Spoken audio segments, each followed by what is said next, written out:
নবী মুস্তাফা ওলাদকে হাসান হোসেনের ভাইকে আমি বুড়ির বাড়িতে পাঠিয়েছি। বুড়ি বললেন, বেটা ইমাম মুসলিম গো, আর আপনাকে কাউরির বাড়ি যেতে হবে না, আপনাকে আর কোথাও যেতে হবে না। এ বেটা ইমাম মুসলিম, আজকে থেকে তুমি আমি বুড়ির বাড়িতে থাকো। ইমাম মুসলিম বাবা সান্ত্বনা পেলেন, বুড়ির বাড়িতে উঠে বাড়ির ভিতরে চলে গেলেন, ঘরের ভিতরে বসিয়ে দিলেন। নবীর আল্লাহকে বুড়ি আল্লাহর যেন প্রশংসা করেছেন। আল্লাহ গো, আপনার লাখ লাখ শুকরিয়া, যাদেরকে চোখে দেখা তো দূরের কথা, কোনদিন কেউ স্বপ্নেও দেখতে পায় না, আজকে আমি তোয়া নিজের বাড়িতে পেয়েছি। ও আল্লাহ, আপনার বড় দয়া।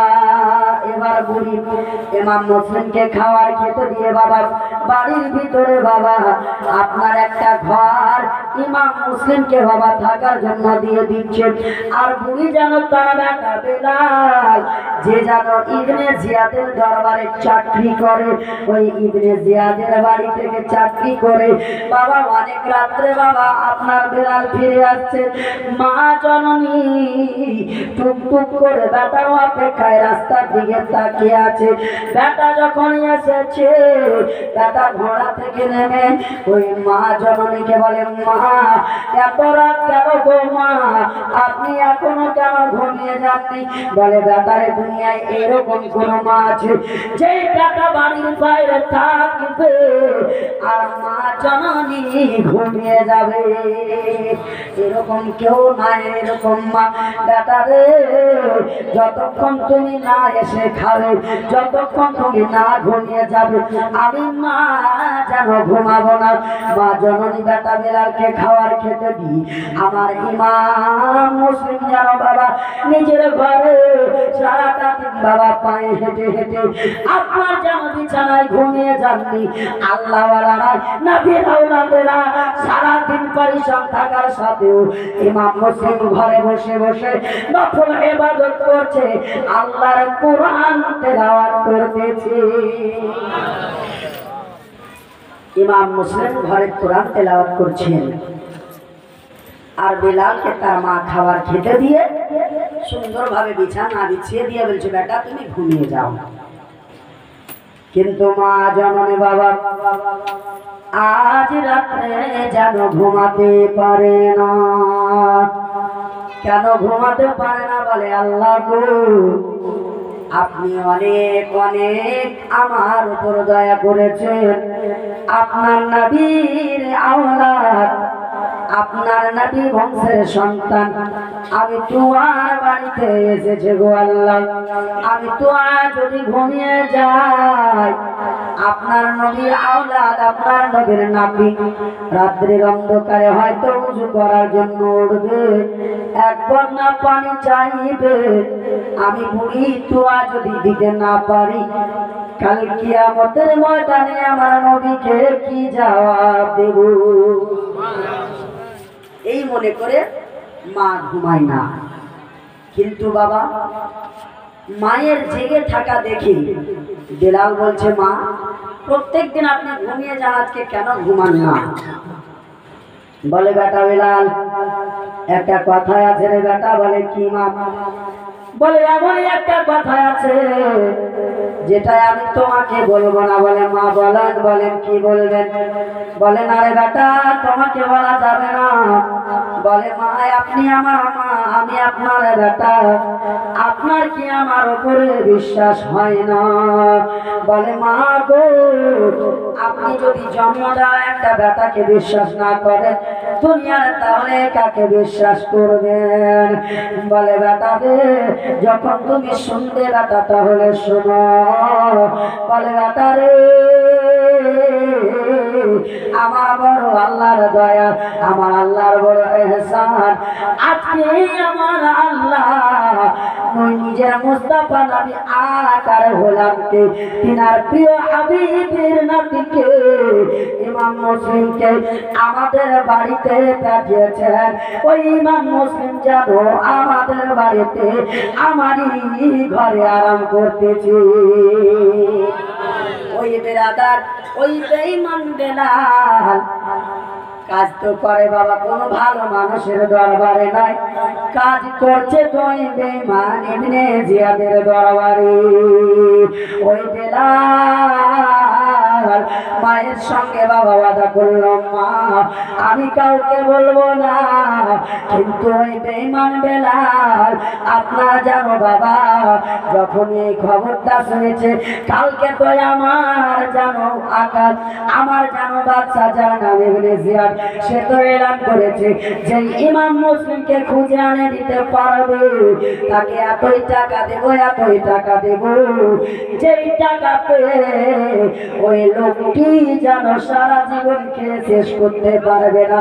আমি যদি কোন রকম ইমাম মুসলিমকে হাতে নাতে ওই ইবনে জিয়াদের দরবারে রেখে আসতে পারি, আমি বেলাল যেন ধন্য হয়ে যাব, আমি বেলাল টাকাওয়ালা হয়ে যাব। ওই বেলাল রাত্রের বেলা ঘুমায় না টাকার লোভে, মা ঘুমায় না আহলে বাইতের মহব্বতে, ইমাম হোসেন ঘুমায় না আমার আল্লাহর মহব্বতে। জেগে আছেন তিনজনেই, কিন্তু ভাবনা সবারই আলাদা আলাদা। বুড়ি তুয়া জেগে আছেন আহলে বাইতের মহব্বতে, আর তার বেটা জেগে আছে টাকার লোভে। কখন সকাল হবে এই ইমাম মুসলিমকে গ্রেফতার করিয়ে ওই ইবনে জিয়াদের দরবারে নিয়ে যেতে পারবো। আর যেন ইমাম মুসলিম জেগে আছেন আল্লাহর ইবাদত করছেন, আর তো বেশি দিন বাঁচবো না, যতক্ষণ আছি আল্লাহর ইবাদত করে বাঁচি, আমার আল্লাহকে রাজি করে বাঁচি। বেরাদার মুআজ্জাদের সামনে এই দিকে বেলাল যখনই আপনার কুফার মসজিদে আজান হয়ে গেছে, ওই বেলাল আপনার বেলাল যেন হাঁটতে হাঁটতে ওই ইবনে জিয়াদের দরবারে বলছে, হুজুর আজকে একটা খবর নিয়ে এসেছি, যেই খবরটা শুনলে আপনি খুশি হবেন। বলে, বেলাল এতদিন ধরে কাজ করছো আমার দরবারে, কোনদিন তো আমার মুখে হাসি ফুটাতে পারলে না, আর আজকে বলছো তুমি আমার মুখে হাসি ফুটাবে। বলে, হ্যাঁ হ্যাঁ হুজুর, আজকে আপনাকে এমন একটা কথা বলবো, আপনি হাসবেন প্লাস আমাকে উপহার দিবেন। বলে, কি? বলে, হুজুর যে ইমাম মুসলিমকে আপনি খোঁজার জন্য অনেক সৈন্য লাগিয়েছেন, অনেক প্রজা লাগিয়েছেন, আজকে ওই ইমাম মুসলিম রাদিয়াল্লাহু তাআলা আনহু আপনার অন্য কাউরির বাড়িতে নয়, আজকে আমাদেরই বাড়িতে আমার মা যেন আশ্রয় দিয়ে রেখেছে। ওগো হুজুর, যত তাড়াতাড়ি হয় আপনি ওই আপনার ইমাম মুসলিমকে গ্রেফতার করতে পাঠিয়ে দিন। বেরাদার মুআজ্জাদের সামনে জান্নাতি মায়ের বাড়িতে জাহান্নামী ছেলে বেরাদার ইমাম মুসলিম রাদিয়াল্লাহু তাআলা আনহু নফল ইবাদত করছেন, ফজরের নামাজ পড়ে আল্লাহর কোরআন তেলাওয়াত করছেন, নফল নামাজ পড়ার পরে আপনার কোরআন তেলাওয়াত করতে বসে গেছেন। বেরাদার মুআজ্জাদের সামনে এবার কোরআন তেলাওয়াত করার পরে হযরত ইমাম মুসলিম ঘরে বসে আছে, এইদিকে ইবনে জিয়াদের আপনার 100 নয় 200 নয় 500 বেঈমান 500 ইয়াজিদি আপনার এসে চতুর্দিক থেকে আপনার ওই তুয়াগির বাড়িটাকে ঘেরাও করে নিয়েছে। আছে কয়জন?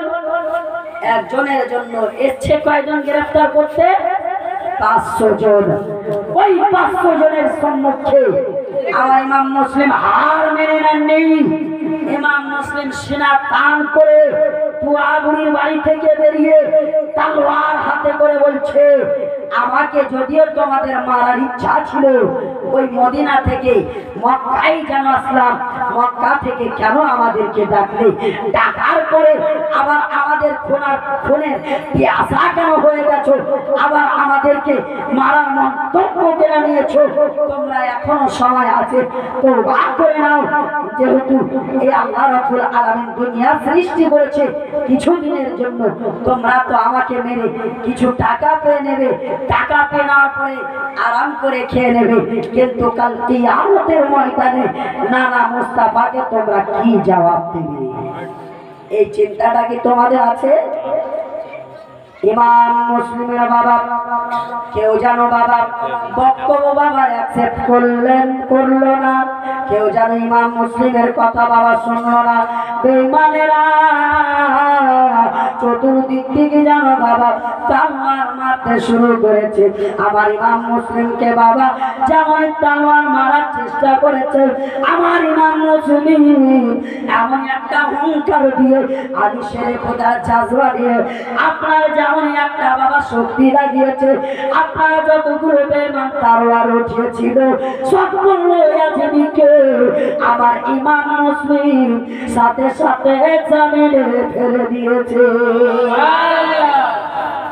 ইমাম হোসেন যেমন সবাইকে বাবা উল্টিয়ে ফেলে দিয়েছে। ওই বেঈমানেরা এক এক করে আসে আর লড়াই করে। ইমাম মুসলিম যেন বাবা ওই বেঈমানদেরকে এক এক করে বাবা মেরে যায় কচু কাটার মতন বাবা ওই বেঈমানদেরকে বাবা একদিক থেকে কেটে যায়। এভাবে কাটতে কাটতে কাটতে আপনার কয়েকজন নয়, ওই 500 জনের ভিতরে প্রায় 100 লোক যেন বাবা ইমাম মুসলিমের তলোয়ারের আঘাতে আপনার জাহান্নামী হয়ে গেল। এবার বেঈমানেরা ইচ্ছা করলো আরে ইমাম মুসলিমকে এক এক করে কাটা হবে না, এক এক করে গিয়ে লাভ হবে না, বলে এক কাজ করতে হবে, ওই ইমাম মুসলিমকে একসঙ্গে গিয়ে সবাই ওয়ার করব। কিন্তু তার পূর্বে একজন বেঈমান বাবা খারাপ মন্তব্য নিয়ে খারাপ ইরাদা নিয়ে তলোয়ার নিয়ে আগিয়েছে।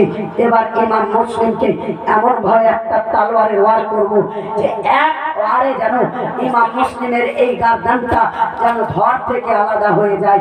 কিন্তু বাবা যারা আওলাদে রাসূল হয়, যারা আল্লাহওয়ালা হয় বাবা, তারা যেন এক একটা মানুষের মনের খবর জানে। ওই লোকটি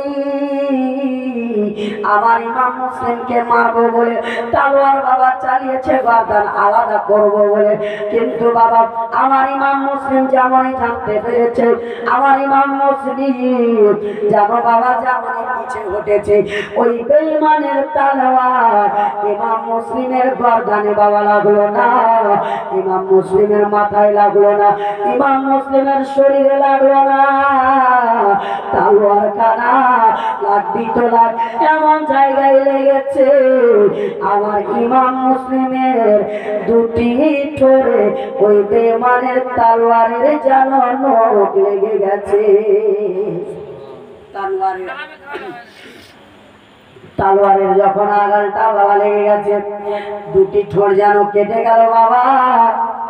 এবার ওই দুটি ঠোঁট কাটার সাথে সাথে আমার ইমাম মুসলিমের একটি দাঁত যেন শহীদ হয়ে যায়।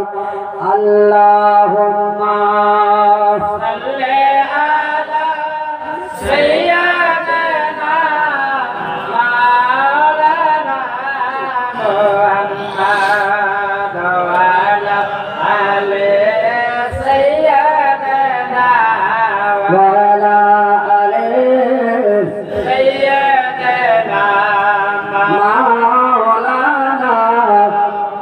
মুহাম্মদ সাল্লাল্লাহু তাআলা আলাইহি ওয়াসাল্লাম বেঈমানেরা তখন ইমাম মুসলিমের ঠোঁটে যখন তলোয়ার মেরেছিল, ইমাম মুসলিম বেহুশ হয়ে আপনার জমিনে পড়ল।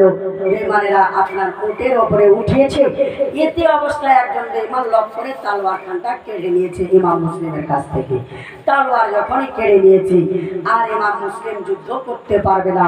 তলোয়ারটাই হলো মানুষের একটা আপনার বাঁচার একটা ঢাল। তলোয়ার থাকলে কোনো বেঈমান আগিয়ে আসতে পারবে না। কিন্তু ইমাম হোসেন আপনার এই বেহুশে পড়েছিল, বেঈমানেরা তলোয়ারটাকে কেড়ে নিয়েছে। ও বেরাদার মুআজ্জাদের সামনে তলোয়ার কেড়ে নেওয়ার পরে সবাই যেন ইমাম মুসলিমকে ইবনে জিয়াদের কাছে নিয়ে গেল। ইবনে জিয়াদ বলল, ওগো ইমাম মুসলিম, ইয়াজিদের যদি বাচ্চা গ্রহণ করে নাও, ইয়াজিদকে যদি তুমি আমিরুল মুমিনিন হিসাবে মেনে নাও, ওগো ইমাম মুসলিম, তোমার জীবনটা যেন দান করে দেব, তোমাকে যেন আর মারব না, একবারের জন্য ইয়াজিদকে আমিরুল মুমিনিন হিসাবে মেনে নাও। হযরত ইমাম মুসলিম বলেছিলেন, ওরে ইবনে জিয়াদ, আমি ইমাম মুসলিমের জীবন তোমরা নিয়ে নাও। আমার আল্লাহ যদি এই ইমাম মুসলিমকে 6 বার যদি জীবন দান করে আর 6 বার যদি তোমার হাতে মধ্যে হয় করবো, কিন্তু আমি কখনো বেঈমান ইয়াজিদকে আমিরুল মুমিনিন হিসাবে মেনে নেব না। কেন? ইয়াজিদ হলো একজন গাদ্দার, কোরআনের বিধানকে মানে না, রাসূলের হাদিসকে মানে না। ইয়াজিদ হলো একজন জিনাকারী। এই ব্রাদার মুআজ্জাদের শামিল বেঈমানেরা ইমাম মুসলিমকে বাবা শহীদ করলেন দারুল ইমারাত। আপনার একটা কুফা শহরের একটা ছাদের উপরে গিয়ে ইমাম মুসলিমকে আবার কাতল করলো, কাতল করে ছাদের উপর থেকে বাবা ফেলে দিচ্ছে। ফেলে দেওয়ার পরে ওই যে ইমাম মুসলিম বেঁচে থাকা অবস্থায় আপনার চিঠি দিয়েছিলেন কাকে? হযরতে ইমাম হুসাইনকে। এইদিকে হযরতে ইমাম মুসলিম শহীদ হয়ে যাচ্ছেন, জানে শাহাদাত পান করছেন। সকলে বলেন ইন্না লিল্লাহি ওয়া ইন্না ইলাইহি রাজিউন। বিরাদার মুআজ্জাদের শামিল এইদিকে ইমাম মুসলিম শহীদ হলেন, আর খবর পেয়ে নিচ্ছেন হযরতে ইমাম হুসাইন রাদিয়াল্লাহু তাআলা আনহু।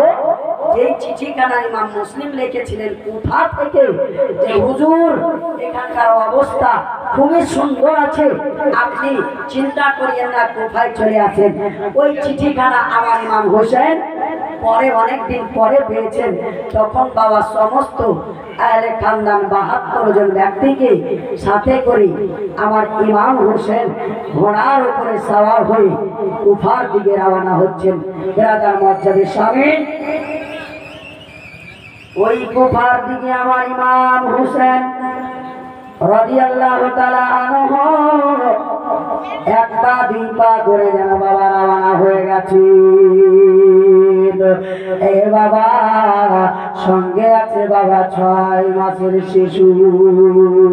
6 মাসের শিশু হযরতে আলী আসগার রয়েছে। 21 বছরের বাবা আলী আসগার রয়েছে। 22 বছরের জায়নুল আবেদিন রয়েছে। আপনার তার ভাতিজা যেন বাবা হযরতে কাসিম রয়েছে। এ ব্রাদার, আমার ইমাম মুসলিম রাদিয়াল্লাহু তাআলা শহীদ হয়ে যাওয়ার পর নবীর নওয়াজা ইমাম হোসেন কুফার দিকে বাবা রওনা হয়ে ওই কুফার পথ ধরে চলে আসছে। আস্তে আস্তে জানো বাবা এমনই একটা জায়গায় বাবা পৌঁছেছে।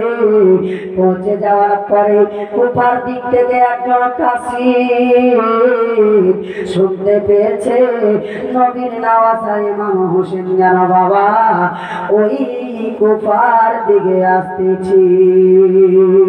ওই কাসিম যেন বাবা এক পা দুই পা করে আমার ইমাম হোসেনের বাবা কাছে গেলেন। ইমাম হোসেনের কাছে যাওয়ার পরে আমার ইমাম হোসেন বললেন, ওগো কাসিম, তুমি তো আসলে কুফার দিক থেকে, বলো বলো কুফার খবরটা কি, কুফার অবস্থাটা কি? ওই কাসিম যেন বাবা কিছু বলার আগে চোখের পানি ঝরিয়ে যেন কাঁদতে শুরু করলেন। বাবা কাঁদতে কাঁদতে যেন দাড়ি মুবারক ভিজিয়ে দিয়েছে। আমার ইমাম হোসেন রাদিয়াল্লাহু তাআলা আনহু বললেন, কাসিম রে, এইভাবে কেন কাঁদো রে? বলো বলো বলো তুমি কেন কাঁদো? তোমাকে তো কুফার খবর বলেছি, তোমাকে তো আমি কুফার খবর জিজ্ঞাসা করেছি। বলে ওগো হুজুর আকা হোসেন, আমি কি বলবো ওই কুফার কথা? ওই বেঈমানেরা আপনাকে চিঠি দিয়ে ডেকেছে গো আকা, কিন্তু ওই কুফার লোকেরা আপনি ইমাম হোসেনের সাথে বড় একটা বেওয়াফাই করেছে, একটা বড় গাদ্দারি করেছি। ইমাম হোসেন রাদিয়াল্লাহু তাআলা আনহু বলেন, কাসিদরে আমাদের সঙ্গে তারা কি গাদ্দারি করেছে রে? বলে, ও গো আকা হোসেন, ওই বেঈমানেরা আপনার ভাই ইমাম মুসলিমকে জানো শহীদ করে দিয়েছি। ও গো আকা, আপনার ভাই ইমাম মুসলিমকে শহীদ করে দিয়েছি। আমার ইমাম হোসেন রাদিয়াল্লাহু তাআলা আনহু তখন বাবা জিজ্ঞাসা করলেন, কাসিদরে তারা তো আমার ভাই ইমাম মুসলিমকে শহীদ করেছে রে, বলো বলো ওই ইমাম মুসলিমের দুইটি যেন ছোট্ট বাচ্চা ছিল, তাদের সঙ্গে তারা কি ব্যবহার করেছে?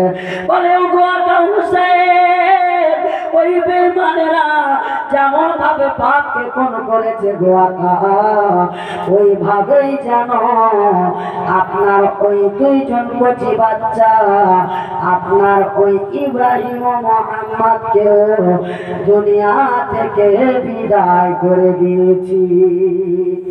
আল্লাহ আল্লাহ, আমার ইমাম হোসেন বাবা বরদাস্ত করতে না পেরেও বাবা বরদাস্ত করলেন। সেখানে বাবা আমার আকা হোসেন কাঁদলেন না। খিমার ভিতরে যেমনই বাবা ইমাম হোসেন বাবা এসেছে, ওই খিমার ভিতরে ইমাম মুসলিমের বাবা 7 বছরের একটা বেটি ছিল, যার নাম হলো সাকিনা। ইমাম হোসেন ওই সাকিনার বাবা যেমনই সামনে হয়েছে, আমার ইমাম হোসেন যেন বাবা হুকরে হুকরে কান্না করতে শুরু করেছে। আমার ইমাম হোসেন এমন ভাবে কাঁদে রে বাবা, এমন ভাবে কাঁদে। ওই সাকিনা বলে, ও গো চাচা হোসেন, চাচা গো আপনি এতই হুকরে হুকরে কেন কাঁদেন, এতই অজন্মায় কেন কাঁদেন? ও গো চাচা ইমাম হোসেন, যখন কেউ ইয়াতিম হয়ে যায় গো চাচা, ইয়াতিম যদি কেউ হয়ে যায় আর তার সামনে যদি কেউ কাঁদে, আপনি যেইভাবে কাঁদেন সেইভাবে কাঁদে। ও গো চাচা ইমাম হোসেন বলেন, বাবা আমি কি ইয়াতিম হয়ে গেছি? আমি কি বাবা হারা হয়ে গেছি? আমার ইমাম হোসেন তখন বললেন, বেটি সাকিনা রে, ও বেটি সাকিনা ধৈর্য ধারণ করে মা, আর তুমি আমাকে শুধু চাচা দায় রে মা। আজকে থেকে আলী আসগার ও আলী আকবরের মতো আজকে থেকে তুমি আব্বা বলে ডাকবি। আমার ইমাম হোসেন যখনই বাবা সাকিনাকে কথা বলেছে, সাকিনা বলে, চাচা হোসেন আমার কি আব্বাকে বেঈমানেরা শহীদ করে দিয়েছি?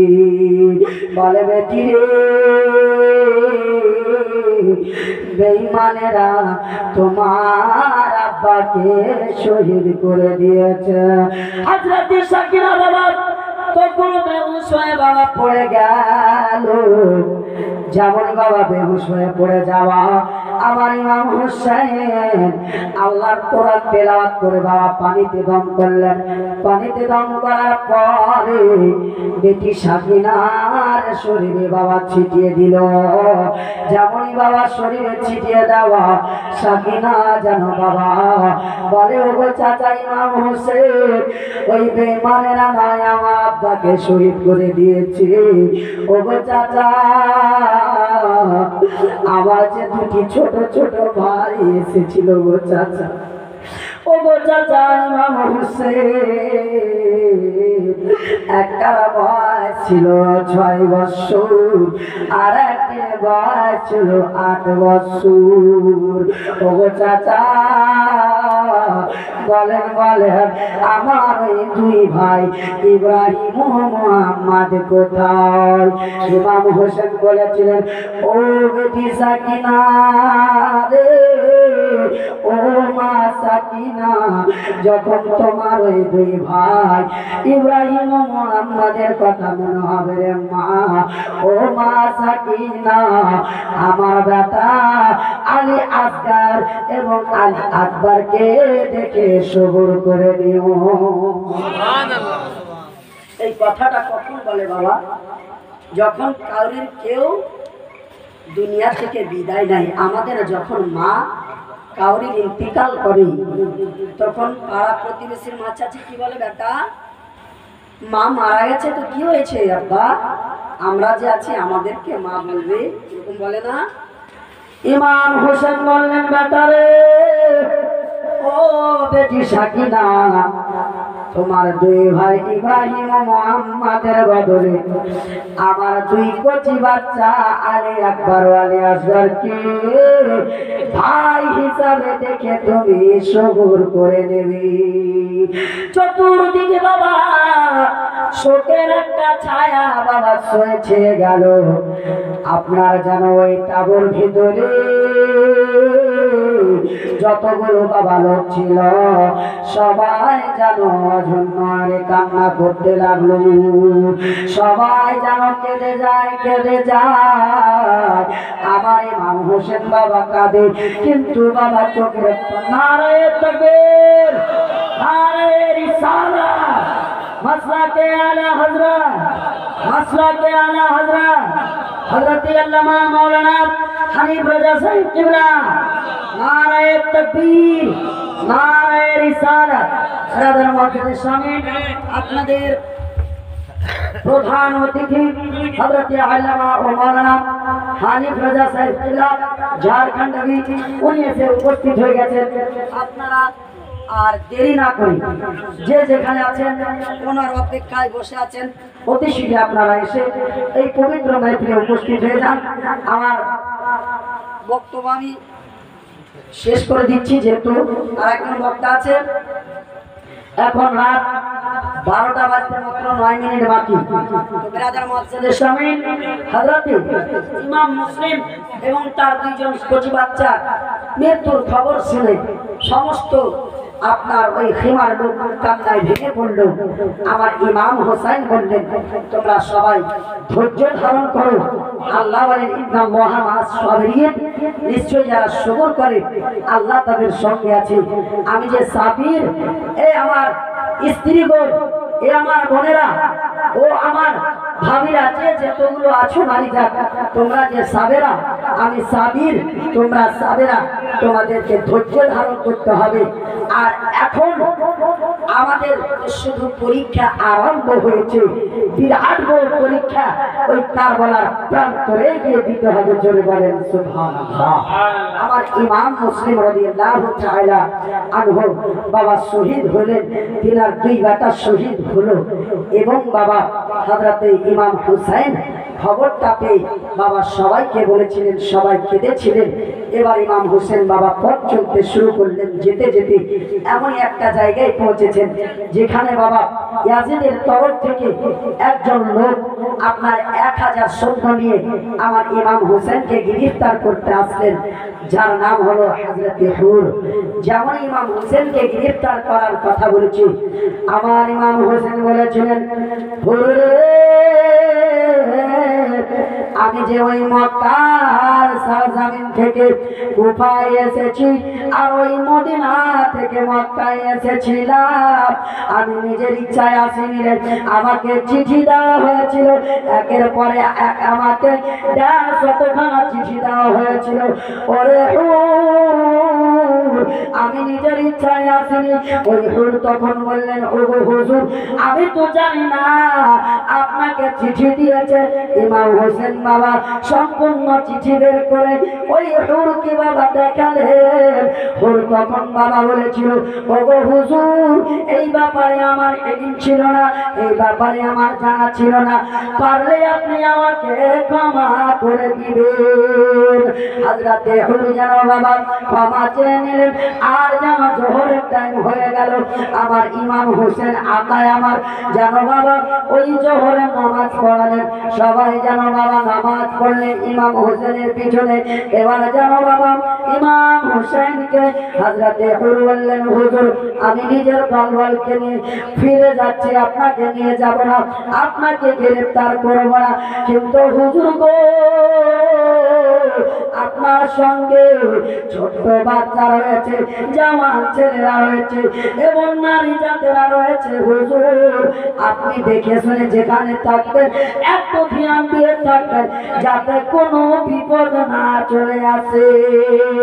হযরতে হুজুর বাবা চলে গেলেন। ইমাম হোসেন রাত্রির অন্ধকারে সবাইকে নিয়ে বাবা হাঁটতে শুরু করেছেন। এক পা দুই পা করে হাঁটতে হাঁটতে একটি জায়গায় পৌঁছেছে। বাবা ইমাম হোসেন ওই জায়গার নামটা আপনার সমস্ত আহলে খানদানকে, সমস্ত আহলে বাইতকে জিজ্ঞাসা করলেন, বলো রে বলো, আমরা যখন এই জায়গায় দাঁড়ালাম, আমাদের উটগুলো নিজের ইচ্ছায় দাঁড়িয়ে গেল। আমার তো কেউ নিজের উটগুলোকে দাঁড়াতে বলেনি, কিন্তু উটগুলো এখন অটোমেটিক এখানে দাঁড়িয়ে কেনে গেল। কিসের জন্য দাঁড়িয়ে গেল বলো রে বলো, এই জায়গাটার নাম কি? একজন বললেন, হুজুর, এই জায়গাটির নাম হলো মারিয়া। বলছে, এর কোন দ্বিতীয় নাম আছে? বলে, হ্যাঁ হ্যাঁ হুজুর, এই জায়গাটির দ্বিতীয় নাম হলো কারবালা। আমার ইমাম হোসেন বললেন, সবাই নেমে যাও রে, সবাই নিজের নিজের সামান নিয়ে এই ময়দানে নেমে যাও, আর সবাই নিজের তাবু টেকে নাও। বলে, কেন হুজুর? বলে, এটাই হলো সেই কারবালা যেখানে আমার 6 মাসের কচি আলী আসগার আমি ইমাম হোসেনের কোলে পানি পান করতেছে, পানি পান করতে পাবে না। আমার আলী আসগার আমি আব্বার কোলে বেঈমানের তীর খেয়ে আমি আব্বার কোলে চটপট করে ইন্তেকাল করবে। এটাই হলো সেই কারবালা। আমার 21 বছরের আলী আকবর যেন লড়াই করতে করতে যেন হুলকুম শুকিয়ে যাবে। আমার আলী আকবর আমার কাছ থেকে পানি চাইবে, আমি পানি দিতে পারবো না। আমি নবীর নামাতাম, যখন আমি একটু কান্না করতাম, আমার নবীর কাছে কোনো জিনিস না থাকলে আমার নবী মুস্তাফা আমার নানা নিজের পবিত্র জুবান খানা আমি হোসেনকে চুষিয়ে দিতেন। আমি হোসেন যেন আনন্দ পেয়ে নিতাম। আমার খানদানেরা এই কারবালার প্রান্তরে আমার আলী আকবর পানি চাইবে, আমি পানি দিতে পারবো না। আমার নানার সুন্নাতের উপর আমল করে আমার আলী আকবরকে নিজের যেন জিহ্বাটা চুষিয়ে সান্ত্বনা দিব। ব্রাদার মুআজ্জাদের সামনে এই কারবালার ঘটনা সম্পূর্ণ সেই আপনার জায়গাতে ঘটবে, ওই ময়দানে ঘটবে। সেটা আমার ইমাম হোসেন কাটকেলিয়ার ভাবে সবাইকে বলে দিলেন। তারপরে যেন আপনার সবাই নিজের নিজের তাবু টেঙ্গে আপনার সেখানে আপনার কোনো রকম শুধু এক জায়গায় হয়েছে তাবু টেঙ্গে। হঠাৎ করে বেঈমানের দল ইবনে জিয়াদের পক্ষ থেকে আমর বিন সাঈদ যেন 1000 নয় 2000 নয় 22000 সৈন্য নিয়ে আমার ইমাম হুসাইনের কাছে আসছে। ইবনে জিয়াদ আপনার যেন বলে পাঠাচ্ছে আমর বিন সাঈদকে, ওগো আমর বিন সাঈদ, প্রথমে গিয়ে ইমাম হুসাইনকে তুমি দাওয়াত দেবে যে ইয়াজিদের যেন বাইত গ্রহণ করে নেয়। যদি ইয়াজিদের বাইত গ্রহণ না করে, যদি মেনে নেয় ভালোই ভালো, আর যদি না মেনে নেয় তাহলে ওই হুসেনের গর্দানটা কেটে নিয়ে আসতে হবে। আমর বিন সাঈদ 22000 সৈন্যকে নিয়ে সঙ্গে করে বাবা আপনার কারবালার প্রান্তরে হাজির হয়ে যাচ্ছে। এ ব্রাদার, আর এইদিকে আপনার একজন বেঈমান যার নাম হলো সীমার, ওই সীমার যেন আপনার ওই ইবনে জিয়াদের আরেকটা হুকুম নিয়ে আসছে কি, যাও তুমি কারবালার ময়দানে ওই ফুরাত নদীটা বন্ধ করে দাও। এইদিকে সে ফুরাত নদীর পানি বন্ধ করছে, কোন হুসাইনকে পানি দেওয়া হবে না। এ ব্রাদার, একটা কথা মনে রাখবেন, ইমাম হুসাইন ইচ্ছা করে একবারও কারবালার পানি, আপনার ওই ফুরাতের পানি পান করার ইচ্ছা করেননি, আর কাউকে পান করারও ইচ্ছা করেননি। এই জন্য আপনি আমি বলবো, হুসাইন সেই দিন কারবালায় পানি পান করতে পারেনি, হুসাইনকে ইয়াজিদিরা নিজের ক্ষমতায় পানি দেয়নি। না না মুসলমান, এ তো আমার আল্লাহর রাজামন্দি। আল্লাহ বলে দিয়েছিলেন, এ আমার নবীর নওয়াজা ইমাম হুসাইন, কারবালার প্রান্তরে ফোরাতের পানি, দুনিয়ার কোন পানি আমি আল্লাহ তোমাদের জন্য হারাম করে দিলাম। সুবহানাল্লাহ। কারবালার পানি হুসাইনদের জন্য আল্লাহ হারাম করে দিয়েছিলেন। আরে মুসলমান, বলেন তো হুসাইন আল্লাহর বিধান মানবে না ইয়াজিদের বিধান মানবে? আল্লাহর বিধান মানবে। যেহেতু হুসাইনের জন্য আপনার জগতের পানি ওই কারবালার প্রান্তরে পৌঁছার পরে পরে, আপনার 7 তারিখের দিন পা হওয়ার পরে পরে আমার আল্লাহ ওই কারবালার পানি হারাম করে দিয়েছিলেন। ওই জন্য আমার ইমাম হুসাইন হাতে পানি নিয়েও, পানি মুখে দিতে গিয়েও পানি পান করেননি। এই জন্য যে আমার আল্লাহ বলার, আমার আল্লাহর হুকুম। এই ব্রাদার মুসলিমের সামনে নইলে এত চেষ্টার পরেও আমার নবী মুস্তাফার নামাজ ইমাম হোসেন আলী আসগারকে পানি পান করাতে পারবে না, আলী আকবরকে পানি পান করাতে পারবে না, বেটি সাকিনাকে পানি পান করাতে পারবে না। নিজের ক্ষমতায় অবশ্যই পারবেন, কিন্তু এটা আমার আল্লাহ কখনো পছন্দ করে না যে এই কারবালায় কোন হুসাইনি পানি পান করিল। ব্রাদার মুসলিমের সামনে এই মুসলমান আমার হুসাইনকে আমর বিন সুহাইব এসে বলেছিল, ওগো হুসাইন, আপনি যদি ইয়াজিদের বাইত গ্রহণ করেন তো আপনাকে ছেড়ে দেব, আর যদি না বাইত গ্রহণ করেন তাহলে আপনার গর্দানটা কেটে নিয়ে যাব। ইমাম হুসাইন মুচকি হেসে বলেছিলেন, এ আমর বিন সুহাইব, আমি হুসাইন যদি বাইত গ্রহণ করতাম ওই মক্কা মদিনা থেকে মক্কায় আসতাম না, মক্কায় থেকে কারবালায় আসতাম না। আরে এ হুসাইন নিজের জীবনটা কাটিয়ে দেবে, নানার শরীয়তের জন্য নিজের জীবন নিছাওয়ার করে দেবে।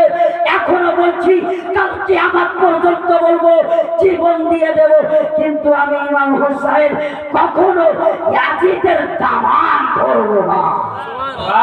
সেই সময় আমর বিন সাদ বাবা বলেছিল, ওগো হুসাইন, যখন যুদ্ধ করো আপনি ওই ইয়াজিদের দামান ধরবেন না, তাহলে চ্যালেঞ্জ করছি, আপনি আমাদের চ্যালেঞ্জ গ্রহণ করেন, আপনার সঙ্গে লড়াই করব।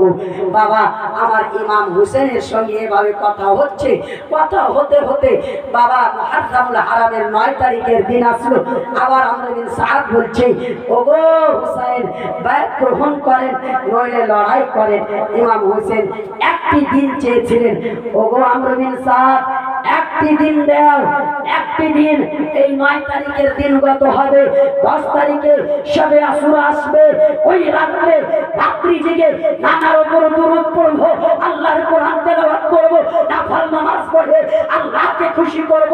তারপরে শুক্রবারের দিনে, মুহররমের দিনে, মুহররমুল হারামের 10 তারিখে আমি যেন তোমাদের সঙ্গে লড়াই করব। চলে বলেন সুবহানাল্লাহ। ব্রাদার মুহতাদের সামনে 9 তারিখের দিন গত হলো, শবে আশুরা রাত শুরু হলো। এই ব্রাদার আল্লাহর কোরআন তেলাওয়াত করছেন, নামাজ পড়ছেন, কখনো নবী মুস্তাফার উপর দরুদ পড়ছেন। শুধু ইমাম হোসেন একাই নয়, আপনার 72 জন সবাই আল্লাহর ইবাদত করছেন। আর ওইদিকে বেঈমানেরা পানি দেবে না, তাই 7 তারিখের দিন সীমার এসে ফুরাত নদীর পানি বন্ধ করলো। আমার ইমাম হোসেন 7 তারিখ গেল, 8 তারিখ গেল, 10 তারিখ পর্যন্ত আপনার যেন কারবালার প্রান্তরে আল্লাহকে ডেকেছিলেন, রাত্রের অন্ধকারে আল্লাহকে ডেকেছিলেন। এবার যখন বাবা রাত্রি হয়ে গেল, সবে আসরার দিন রাত আসলো, সেই দিন ইমাম হোসেন নামাজ পড়ছে। রাত যখন ধীরে ধীরে কাটে, নামাজ পড়ছে, আল্লাহকে খুশি করছে। কিন্তু বেরাদা, নিজের বড় বেটা যার নাম হলো আলী আকবর, সে আলী আকবরকে ইমাম হোসেন বলেছিলেন, বেটা আলী আকবর, কারবালার দৃশ্যটা দেখে এসো, কারবালার নকশাটা দেখে এসো। ইমাম হোসেনের বেটা আলী আকবর যেন বাবা ওই কারবালার প্রান্তরে তাবু থেকে বেরিয়ে বাবা ওই কারবালার দৃশ্যটা দেখতে গেছিলেন।